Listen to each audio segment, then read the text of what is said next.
Il tient en réserve des ressources pour les hommes droits, pour les hommes droits, pour les hommes droits, pour les femmes droites, pour les femmes droites. Et non pas les tordus, les gens qui adaptent le péché avec les choses saintes, qui essayent d'adapter du moins, mais c'est inadaptable. Bien-aimés, c'est l'heure du choix.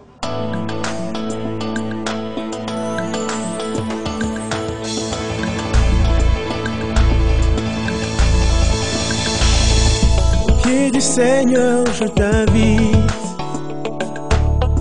pour écouter la parole éternelle, car c'est l'heure du choix. C'est l'heure du choix. C'est l'heure du choix.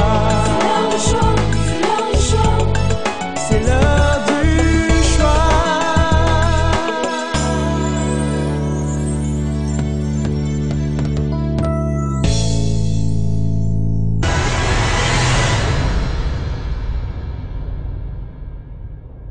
Dis ta parole. Au nom de Jésus. Amen. Alléluia. La joie du Seigneur, c'est notre force. Amen, amen. Dieu est bon. En tout temps. Oui, c'est une proclamation, bien-aimé, parce qu'il dit qu'il renouvelle chaque matin ses bontés sur nous. Amen, amen. Sa bonté se renouvelle chaque matin sur nous. Et ce matin, c'est un matin où nous sommes encore bénéficiaires de sa bonté. Amen. Nous ouvrons nos Bibles dans 2 Corinthiens au chapitre 6. Nous prenons le premier et le deuxième verset.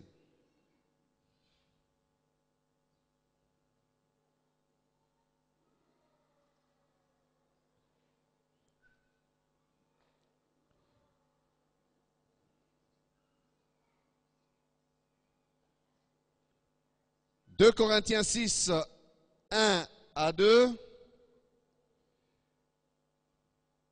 Puisque nous travaillons avec Dieu, nous vous exhortons à ne pas recevoir la grâce de Dieu en vain. Car il dit, au temps favorable, j'étais exaucé, au jour du salut, j'étais secouru. Voici maintenant le temps favorable. Voici maintenant le jour du salut. Amen. Proclamons Zacharie chapitre 4 verset 10. Proclamons ensemble. 1, 2, 3. Car ceux qui méprisaient le jour des faibles commencements se réjouiront en voyant le niveau dans la main de Zorobabel. Amen. Bon appétit. Nous bénissons le Seigneur pour sa bonté, sa fidélité. Comme je le disais tout à l'heure, ce matin encore, il a renouvelé sa bonté sur nous. Et Dieu est fidèle. Nous sommes encore en train de parler du jour. Disons le jour. Le jour. Nous avons défini le jour et je ne cesse de nous rappeler pour nous mettre dans le bain que le jour n'est pas seulement un matin, un soir, mais le jour, c'est une période. Le jour, c'est un temps que l'on traverse. Le jour, c'est une saison que l'on vit. Voilà le jour dont nous parlons. Et dimanche passé, nous parlions du jour des vengeances. Nous avons dit que Dieu se réserve un jour de vengeance pour faire rendre des comptes à tout homme. Dieu ne tiendra pas les péchés sans les juger. Et il ne tiendra pas non plus le coupable pour innocent.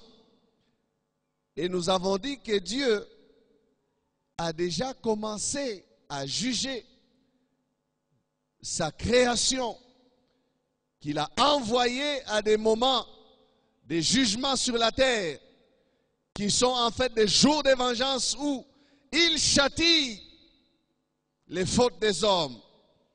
Nous avons dit que même son peuple, Israël, lorsqu'il se méconduisait, Dieu utilisait une verge pour les corriger. Il châtiait ce peuple.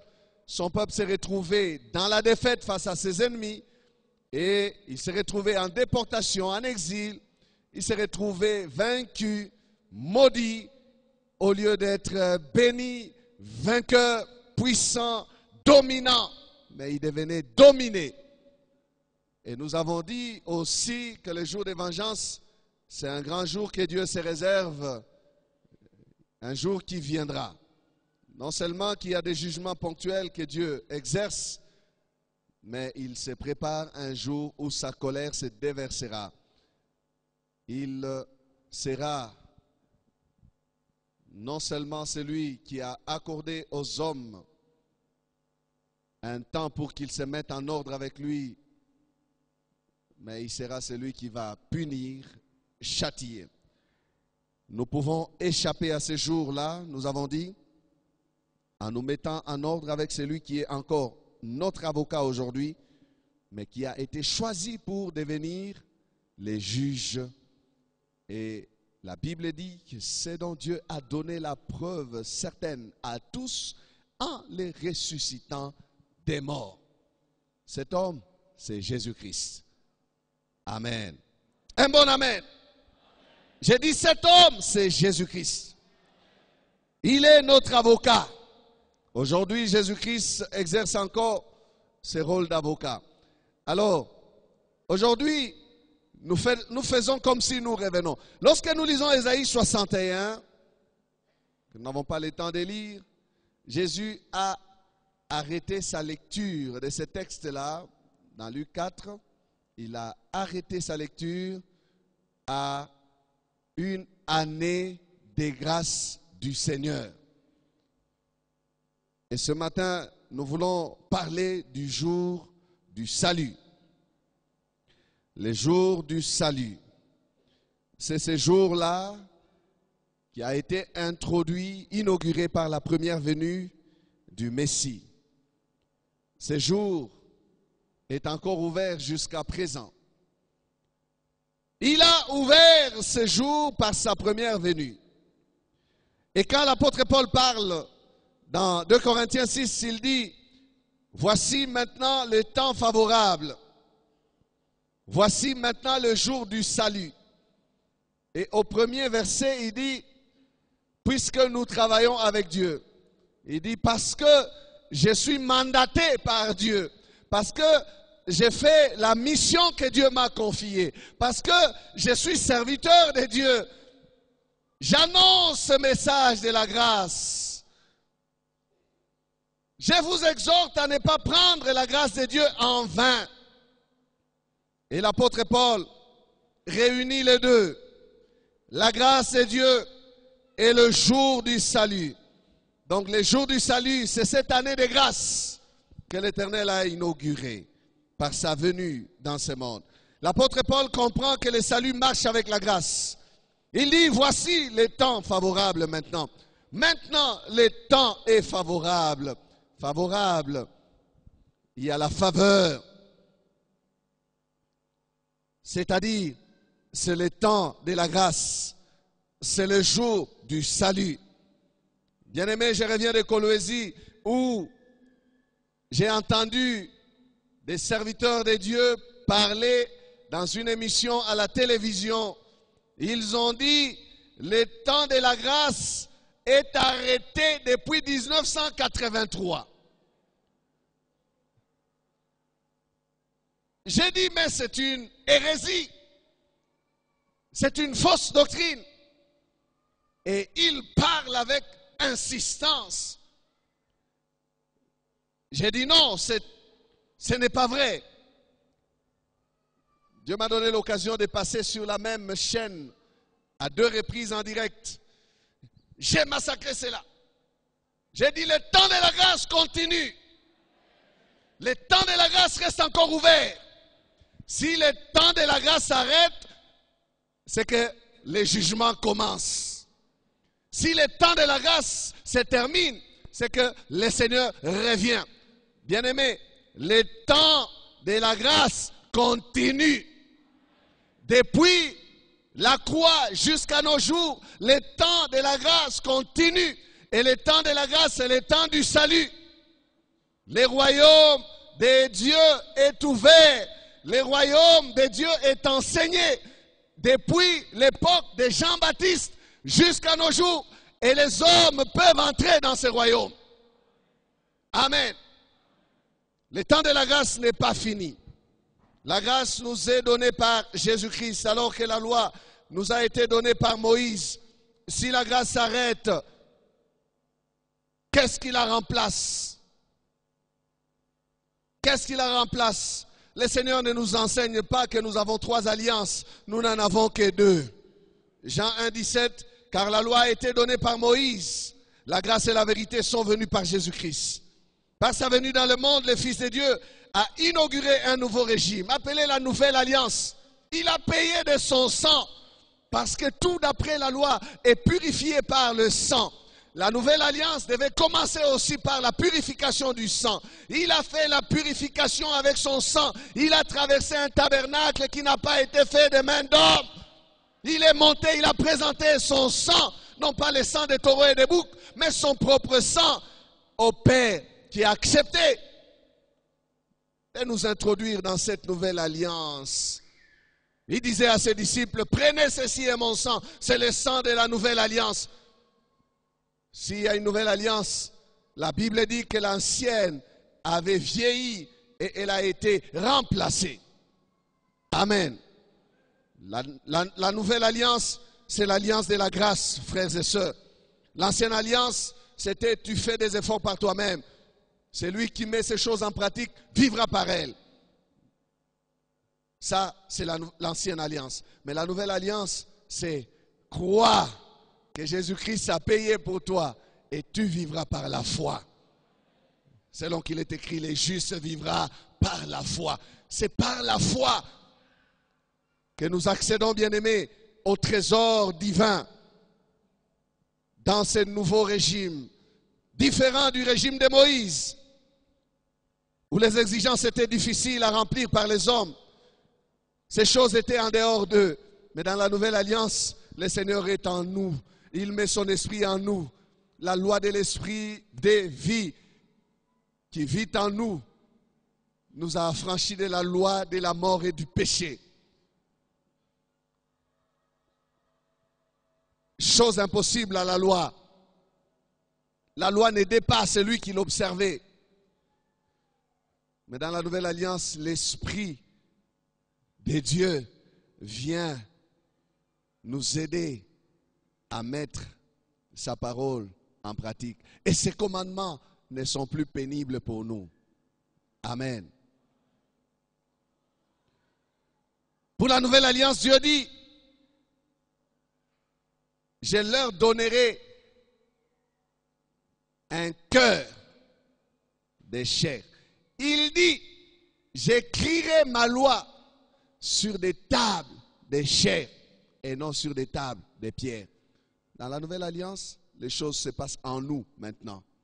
Dans l'ancienne alliance, elles se passaient en dehors. Amen.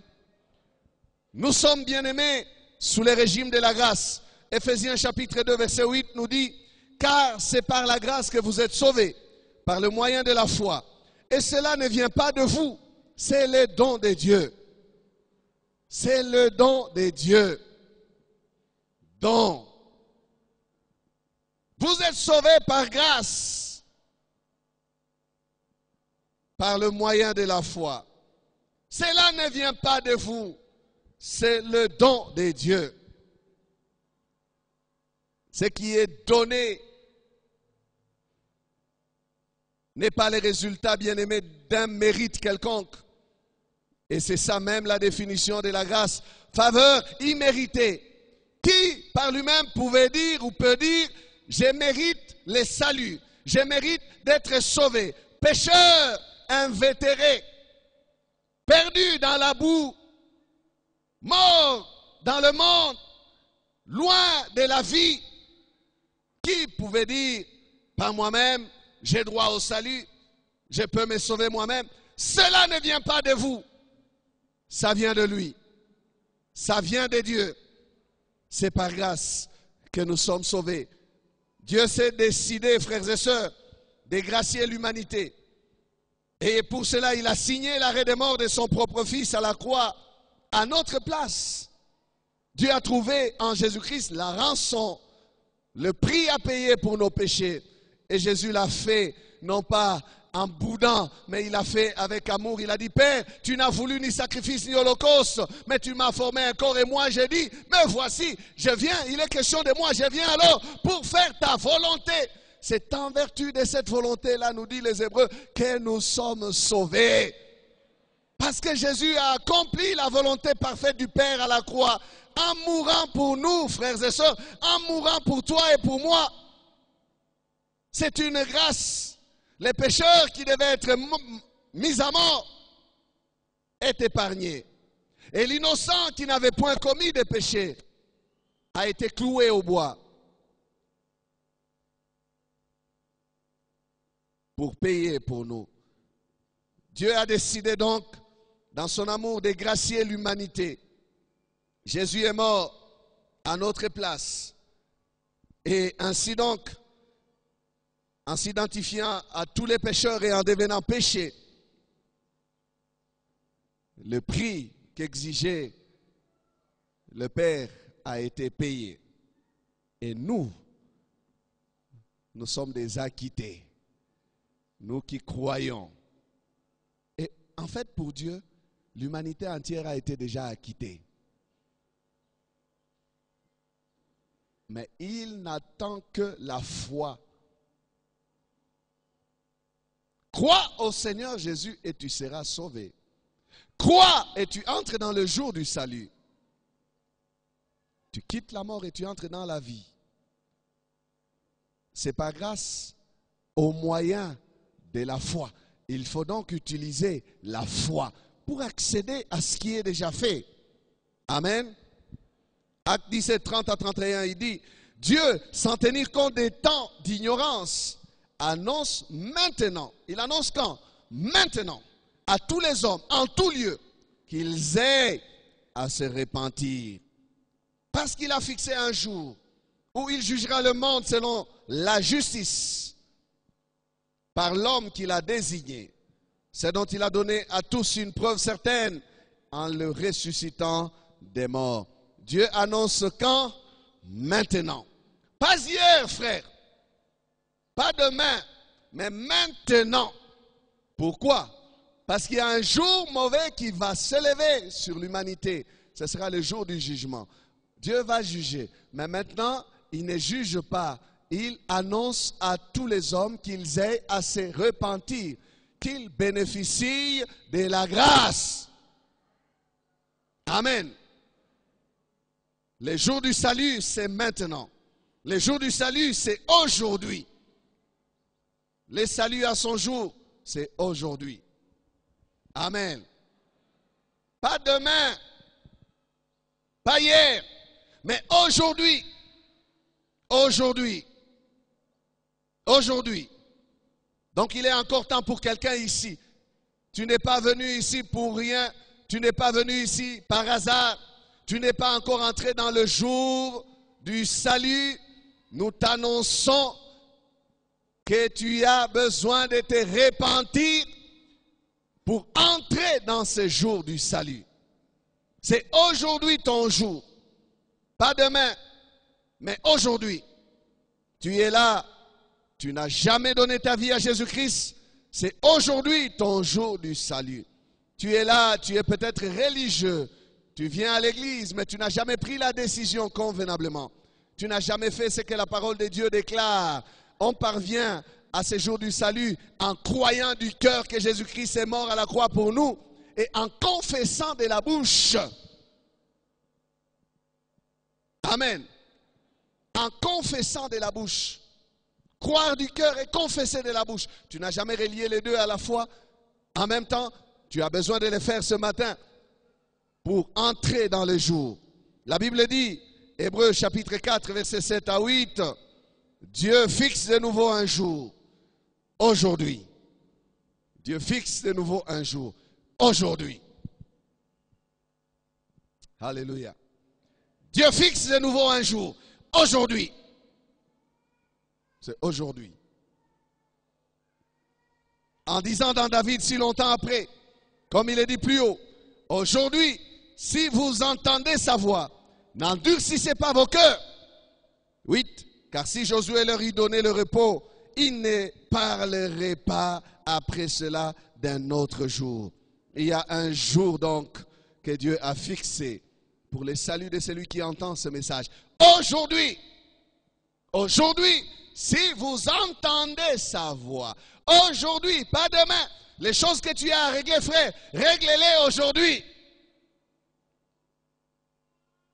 Les choses que tu as à faire avec le Seigneur, fais-les aujourd'hui. Regarde encore ton frère, ou regarde maintenant ton frère, dis-lui, aujourd'hui. Pas demain. Les jours du salut, c'est les jours où on entend la voix du Seigneur qui vous parle. Les jours du salut, c'est les jours où le Seigneur envoie sa parole pour nous parler. Les jours du salut, c'est les jours où les frères nous visitent et nous apportent le message du salut. L'évangile de Jésus-Christ. Amen. L'évangile de Jésus-Christ. C'est quand on reçoit ce message de l'évangile que l'on rentre dans son jour du salut.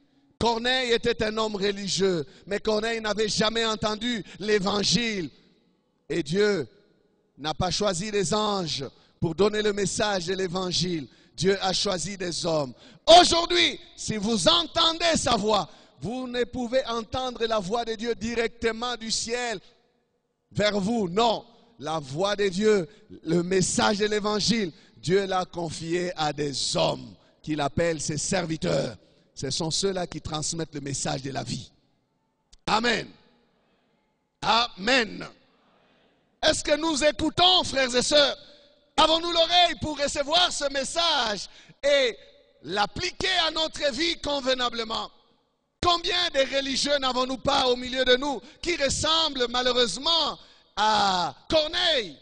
Ils font tous les actes religieux, ils prient même, ils donnent des offrandes, ils font tout, sauf qu'ils n'ont pas les saluts. Mais Dieu envoie l'évangile pour que les jours du salut s'ouvrent pour ces vies-là.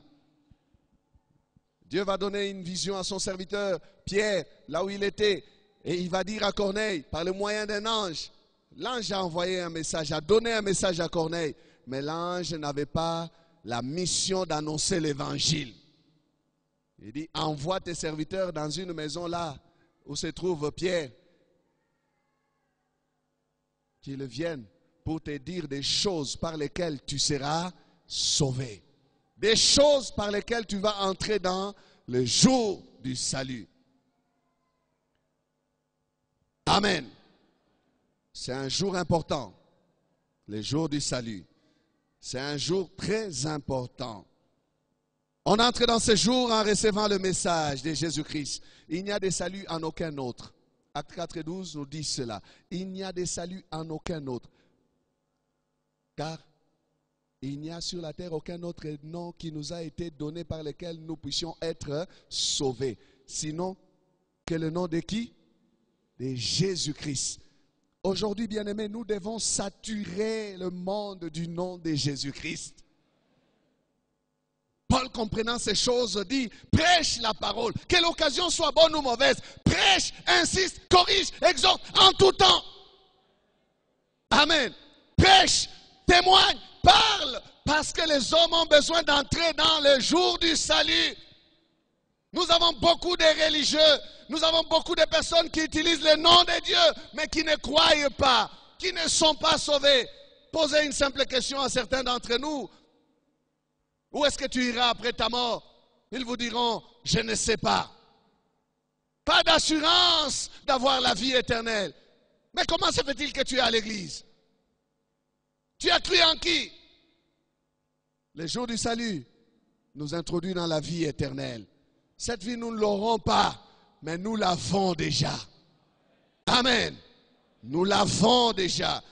Le jour du salut, bien-aimés, c'est ce jour où nous avons l'occasion de nous mettre en ordre avec le Seigneur. L'occasion nous est offerte. Paul dit, c'est le temps favorable. Demain n'a jamais été un temps favorable.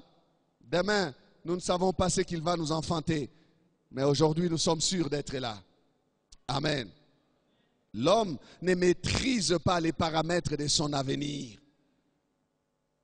Il trouve peut-être son assurance dans des prévisions. Il est prévoyant. Il essaye de se préparer pour se mettre à l'abri de certaines choses. Mais il ne maîtrisera jamais ce que lui enfantera demain. Il peut être surpris.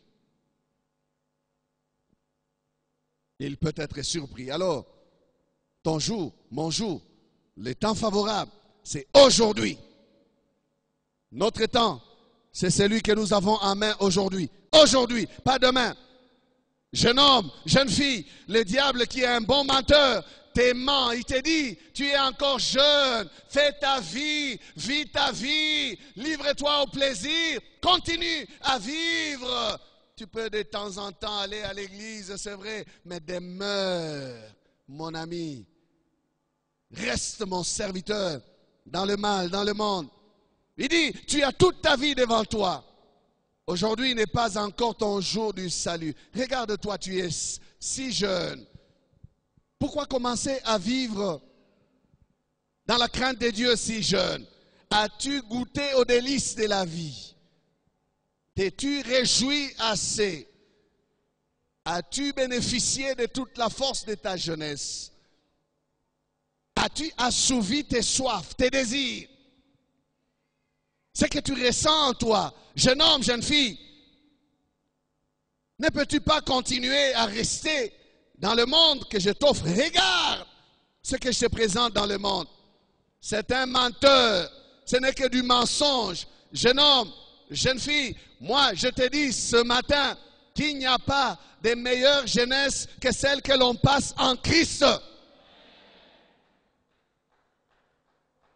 Il n'y a pas de meilleure jeunesse que celle que nous passons ou que l'on passe en Christ.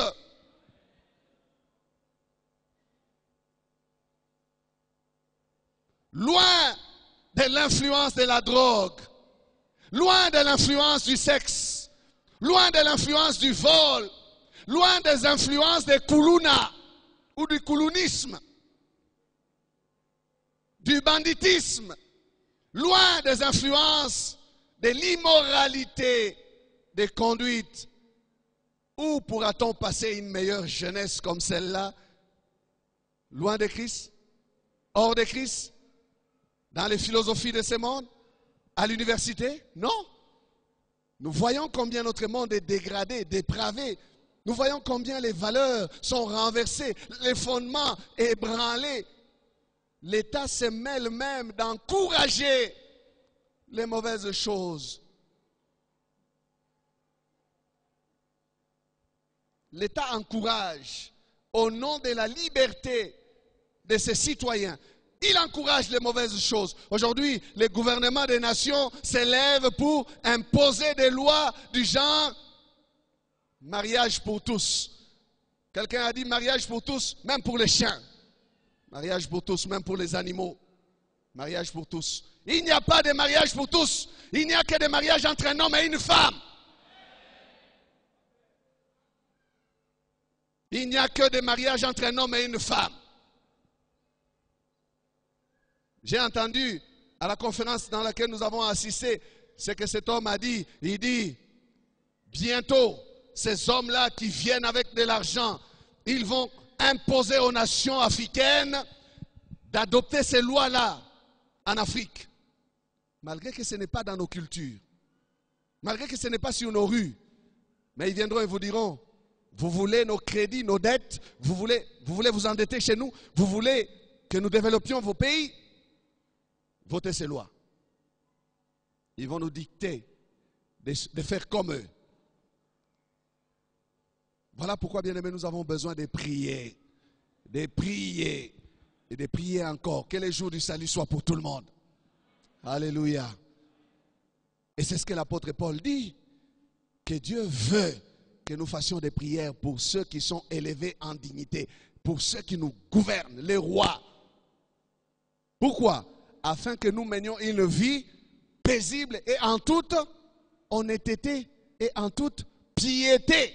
Donc dans la crainte de Dieu. Si la tête est touchée par le message de l'évangile, si les députés sont touchés par le message de l'évangile, ces lois ne passeront pas dans notre nation. D'ailleurs, ils ne seront jamais à l'ordre du jour d'aucune réunion. Au nom de Jésus. Amen. Donc on va les ignorer, ignorer, ignorer. Et le Seigneur va revenir. Amen. Demain n'est pas ton jour, frère. Demain n'est pas mon jour. C'est aujourd'hui mon jour.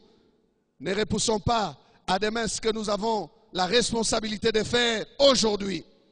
Aujourd'hui, si vous entendez sa voix, n'endurcissez pas votre cœur.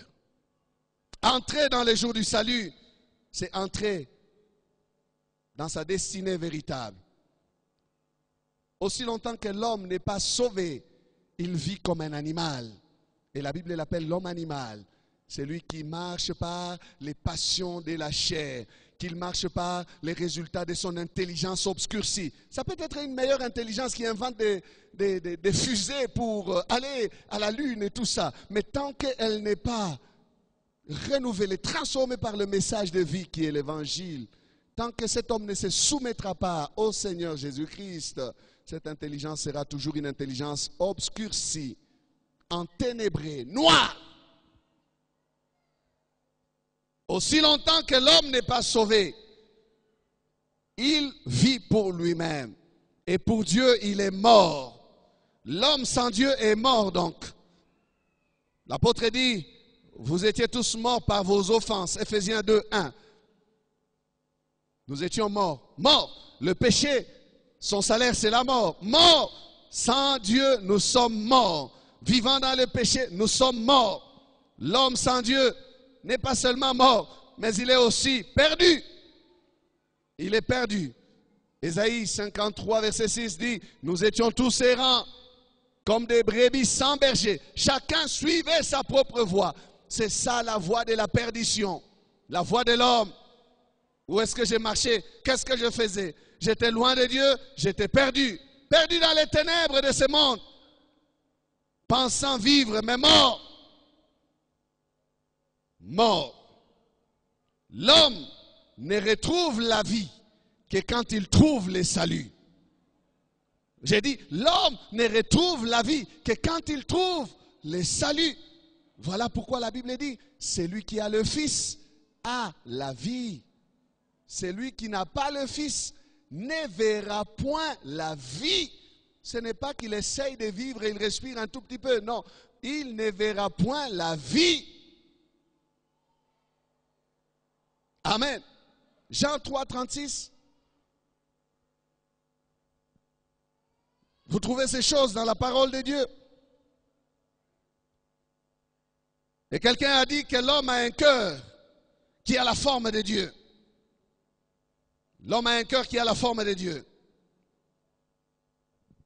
Et moi j'ajoute, je dis, c'est pour cela que le cœur est le symbole de l'amour. C'est pour cela que le cœur est le symbole de l'amour. Pourquoi? Parce que Dieu est amour. Donc la forme du cœur, c'est la forme de l'amour. Et le cœur de l'homme a la forme de Dieu. L'homme, même le plus indigène, a toujours voulu d'un Dieu quelconque, quelque part. Parce que son cœur a la forme de Dieu. Toutes ces tentatives de se livrer dans des pratiques, dans l'occultisme, dans la recherche de la gloire, la recherche de satisfaction personnelle, ce ne sont que des manifestations de la recherche d'un Dieu qui peut combler son cœur. Et l'homme s'est exprimé mal, malheureusement, à travers des millions ou des milliers d'années. Il est allé vers des idoles au lieu d'aller vers son Créateur. Il est allé vers des choses qui ne pouvaient remplir son cœur. Il a cherché à remplir son cœur par l'argent, par les possessions des richesses. Mais le vide était toujours là. Les millions n'ont pas comblé le cœur. La gloire, le pouvoir n'ont pas comblé son cœur. Il est allé dans les fétiches dans l'occultisme, dans l'idolâtrie, dans la magie, sans succès. Il y avait toujours un vide que ces choses n'ont pas pu combler. Il s'est livré alors dans les recherches, dans la science, dans les études, les découvertes scientifiques. Il a voulu connaître les mystères de la nature. Mais malheureusement, ces vides n'ont toujours pas été comblés par ces choses-là. Alors il a cherché à les combler dans le plaisir, dans l'alcool, la drogue, le sexe, le plaisir de la chair, la bonne vie, mais sans succès, hélas. L'homme n'aura du repos et ne peut être comblé que lorsqu'il va placer Jésus-Christ dans son cœur. Car il n'y a que Jésus-Christ, qui est l'expression même de Dieu, qui pourra occuper pleinement le cœur de l'homme. Jésus-Christ est la preuve même de l'amour de Dieu. Lorsqu'il entre dans le cœur de l'homme, il occupe toute la place du cœur de l'homme. Et si vous ne laissez pas Jésus-Christ occuper toute la place du cœur, Jésus-Christ n'occupe pas non plus le cœur. Il dit, si je ne suis pas Seigneur de tout, je ne suis pas Seigneur du tout. Il veut toute la place. C'est lui qui remplira le cœur. Parce qu'il est l'image même de Dieu. L'expression même de l'amour de Dieu. La preuve même que Dieu a tant aimé le monde. En aimant le monde, Dieu a donné son Fils Jésus. Et Jésus disait à cette femme, la Samaritaine, il lui disait, c'est lui qui boira de l'eau que je lui donnerai n'aura plus jamais soif. Alléluia. On a bu les puits au puits de ce monde, mais sans jamais étancher la soif. Mais il suffit d'un simple gobelet de yamba yesu lokola mokonzi pe mobiki sinayo pour que la soif soit étanchée. Alléluia. Pour que les choses changent et que l'on n'aille plus puiser dans ces puits-là qui n'ont pas pu étancher la soif de nos cœurs autrefois. Quel bonheur, bien-aimé, quel bonheur, quel bonheur. Quel bonheur que de marcher avec Jésus. Quel bonheur que de vivre avec Jésus. Quel bonheur que de vivre avec le Seigneur dans son cœur. Des choses qui nous faisaient souffrir autrefois n'ont plus ce pouvoir de nous faire souffrir. Amen. Elles n'ont plus ce pouvoir de nous faire souffrir. Quel bonheur! Oui, c'est vrai, les tentations sont là, les tentations peuvent venir, mais lorsque l'on se souvient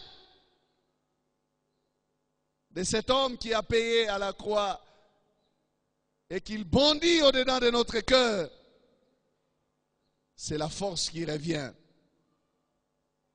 c'est le courage qui revient et on se relève. Alléluia.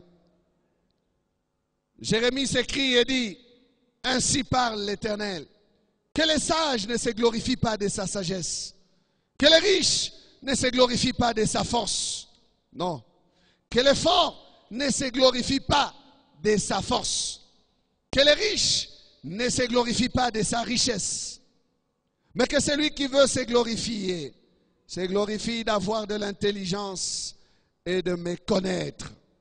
De savoir que je suis l'Éternel, qui exerce la bonté, le droit et la justice sur la terre, car c'est à cela que je prends plaisir, dit l'Éternel. Amen, amen. La richesse ne peut sauver personne. Nous ne sommes pas sauvés par les bonnes œuvres.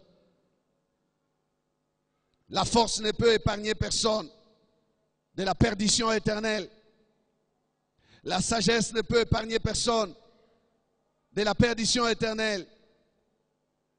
Mais c'est connaître l'Éternel, faire de Jésus-Christ son Seigneur et son Sauveur, qui nous éloigne, qui nous épargne de la condamnation à venir. Amen. Vivre, c'est plus que respirer, c'est plus que bouger. Vivre, c'est plus que manger et boire. Vivre, bien-aimé, se résume en un seul mot. Vivre, c'est avoir en soi Jésus-Christ. Cette vie-là ne s'arrêtera jamais.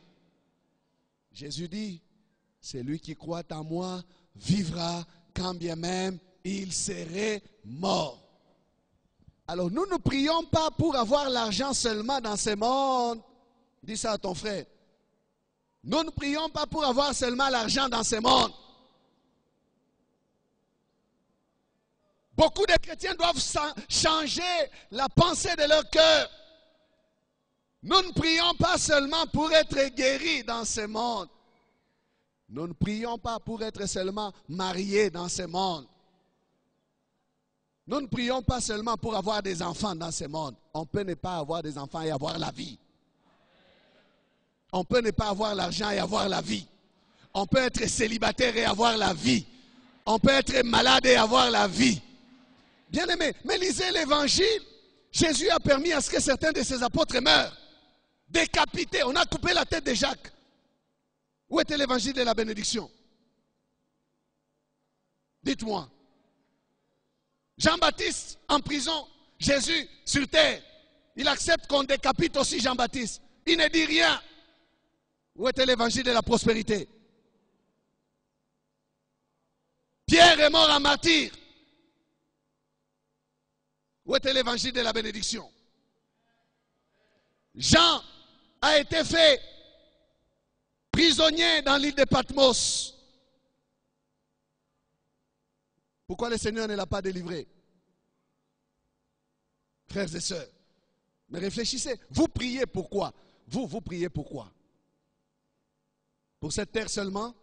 Alors j'entends des gens prêcher avec force. Si vous avez échoué sur la terre, vous échouerez aussi au ciel. Qu'est-ce que ça veut dire échouer sur la terre? Moi je crois qu'échouer sur la terre, c'est de passer à côté de Jésus-Christ. Ne pas avoir Jésus-Christ comme Seigneur et Sauveur. C'est ça échouer sur la terre. Alléluia. L'homme qui a échoué sa vie sur la terre n'est pas celui qui n'a jamais acheté une voiture. Non, non, c'est celui qui n'a jamais connu Jésus-Christ comme Seigneur et Sauveur, qui est sorti de la terre, pécheur, païen, perdu. C'est ça, échouer sa vie. Tu n'arrives pas à acheter un véhicule? Peu importe, tu as Jésus avec toi. Amen. Tu as Jésus avec toi. Mais j'aimerais te rassurer, le salut que Jésus nous donne, c'est le plein salut. Il y a toutes ces choses-là que nous recherchons et nous avons le droit de les rechercher. Mais Jésus nous dit de ne pas en faire nos priorités. Cherchons premièrement le royaume et sa justice. Ces choses nous seront données par-dessus. Ce sont les par-dessus. Vous n'êtes pas encore vêtus, vous n'êtes pas justifiés, mais vous voulez porter un manteau.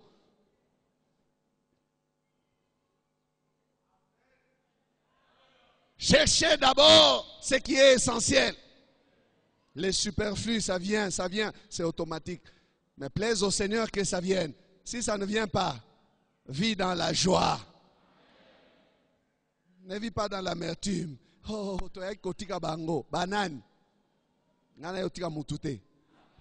Je vis selon les plans que Dieu a pour ma vie. Alléluia. Je vis pour mon Dieu. Je vis selon son plan pour ma vie. Je ne suis pas en train de vivre une vie calquée sur la vie de quelqu'un d'autre. Non, non. Ta vie, c'est ta vie. Ma vie, c'est ma vie.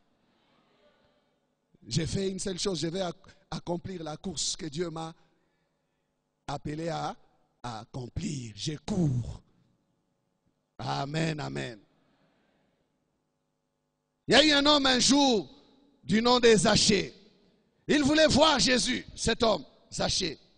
Mais il est dit qu'il était de courte taille. Ça, c'est le cas de l'humanité.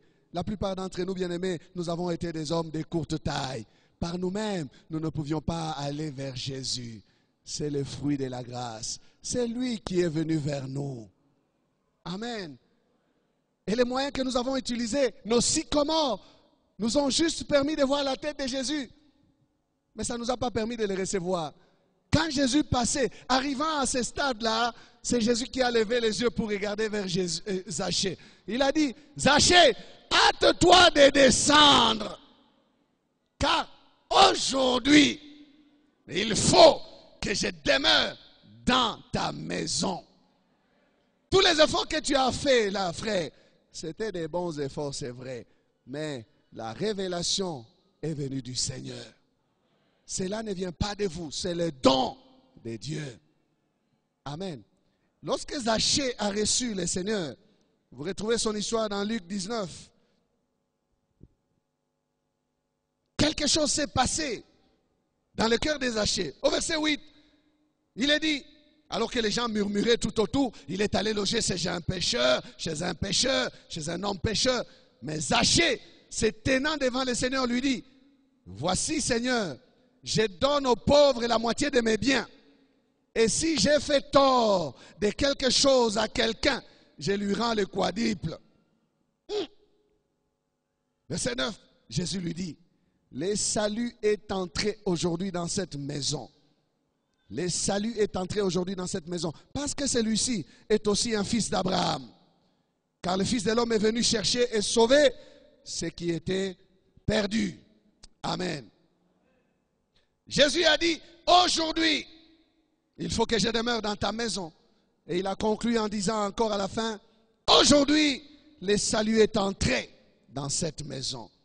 C'est aujourd'hui, pas demain. Qu'est-ce que le salut a apporté dans la vie de cet homme dont nous parlons, Zachée? Le changement. Il a été touché dans son cœur. Lui-même a dit, j'arrange ma vie. J'arrange mes relations. Je répare ce que j'ai gâché autrefois. Je mets en ordre ce qui n'allait pas avec mon entourage, avec mes semblables. Le salut apporte les changements. Le salut apporte la transformation. La Bible dit que si quelqu'un est en Christ, il est une nouvelle créature. Les choses anciennes sont passées. Et voici, toutes choses sont devenues nouvelles. 2 Corinthiens 5, 17. Oh, nous avons encore besoin d'entendre ce message, frère. Où est le changement dans la vie des chrétiens? Où sont les choses nouvelles? Pour plusieurs, ils sont encore dans cette expression, cette équation des encens. C'est général belge. Alors, nous la mettons dans le spirituel. Pour plusieurs, malgré qu'ils ont le nom de Jésus à la bouche, après la conversion est égal avant la conversion. Si c'est votre cas, il vous faut une mutinerie spirituelle. Amen. Il faut un combat. Après la conversion ne doit jamais être égal à avant la conversion. Car si quelqu'un est en Christ, il devient une nouvelle créature. Les choses anciennes sont passées. Voici, toutes choses sont devenues nouvelles. Si quelqu'un est en Christ, il faut qu'il y ait les changements. Ne soyons pas comme cette fille-là. Les frères de l'évangélisation arrivent chez elle, on demande, tel avant Dakawa, sœur tel, son propre grand frère, s'écrie, il dit, hé, Azalaka sœur, ils sont Azalaka sœur. À l'église, sœur. À l'église, frère. Ici, nous te chalomons avec respect. Shalom, frère. Mais là-bas, on ne te connaît pas sous l'étiquette de frère. Après ta conversion est égale à avant ta conversion. Tu n'as rien fait. Tu as besoin d'une mutinerie. Il faut qu'on te secoue. Le jour du salut est un jour donc de nouvelles habitudes. C'est une saison de changement. Celui qui était perdu est retrouvé. Celui qui était mort est revenu à la vie. Le pécheur devient un homme saint. Des choses que l'on faisait autrefois, on ne les pratique plus. Notre Seigneur ne cherche pas des suiveurs. Jésus ne cherche pas des suiveurs. Jésus ne cherche pas des fanatiques, des applaudisseurs. Non, non. Jésus cherche des disciples. Jésus cherche des vies qui vont le représenter. Des personnes qui vont exprimer sa vie au travers de leur vie. C'est pour cela qu'on a appelé les chrétiens chrétiens. Ils ne se sont pas fait appeler chrétiens, mais on les a vus vivre la vie de Jésus-Christ. Et on a dit, ce sont des chrétiens. Amen. Le jour du salut nous met en paix avec Dieu, mais aussi avec nos semblables. Zachée dit, sans que personne ne le lui dise ou ne le lui demande, il dit de lui-même, je donne aux pauvres la moitié de mes biens. Les bonnes œuvres commencent maintenant. Lorsqu'on est sauvé, c'est le moment où, quand on est entré dans le jour du salut, on doit pratiquer les bonnes œuvres. Les bonnes œuvres ne sauvent pas, mais les bonnes œuvres sont la preuve d'une vie sauvée. Amen. On ne ferme pas les cœurs à son frère qui est dans les besoins. On exerce de l'amour, de la libéralité, de la charité, les pardons. On fait du bien. Parce que sauver, c'est la preuve du changement. C'est pratique. Amen. Il y a, c'est vrai, certaines choses que tout le monde ne sont pas ou n'est pas appelé à faire. Dans cet exemple des Zachée, la restitution. Mais il y a certaines personnes qui doivent en arriver là. Tu as spolié des biens des gens. Maintenant que tu connais l'évangile, il faut remettre. Zachée a remis. Amen. Il a même ajouté, il dit, je remets au quadruple. C'est aussi le résultat du jour du salut. Tu as pris des livres d'autrui, il y en a même qui ont des vêtements d'autrui. Il faut apprendre à remettre les choses qui ne nous appartiennent pas. Aucun amen. L'argent d'autrui, mais remets. Tu as des dettes, paye. Sinon ton témoignage va être flou. Il y a une question de témoignage. Paye. Tu es dans les jours du salut. Il faut vivre en paix avec tout le monde. Amen. Te mettre en ordre avec tes frères, tes soeurs, tes voisins, tes voisines. Qu'on sache que tu es un homme de paix. Parce que tu es dans un jour ou dans le jour du salut. Zachée avait une religion. Jésus l'appelle aussi fils d'Abraham. C'était légitime pour lui de se réclamer descendant d'Abraham. Il pouvait dire, j'ai pour père Abraham. Non, la religion ne sauve pas. C'est la rencontre personnelle avec Jésus qui sauve. Amen. Pour toi aussi aujourd'hui, c'est ton jour. Jésus se tient à ta porte et frappe. Si aujourd'hui tu entends cette voix qui te parle, c'est sa voix que tu entends. C'est ton jour. Tu as besoin de le recevoir. Baissons la tête. Nos prédications sont en continu sur notre site web qui est www.labornelouchi.net. Vous pouvez aussi nous écrire aux adresses électroniques suivantes: lepasteur@labornelouchi.net, guillamani@gmail.com. Pour toutes vos requêtes, écrivez-nous à l'adresse électronique suivante: requêtes@labornelouchi.net. Et si vous désirez nous contacter, appelez-nous au numéro suivant: 099 99 56 891.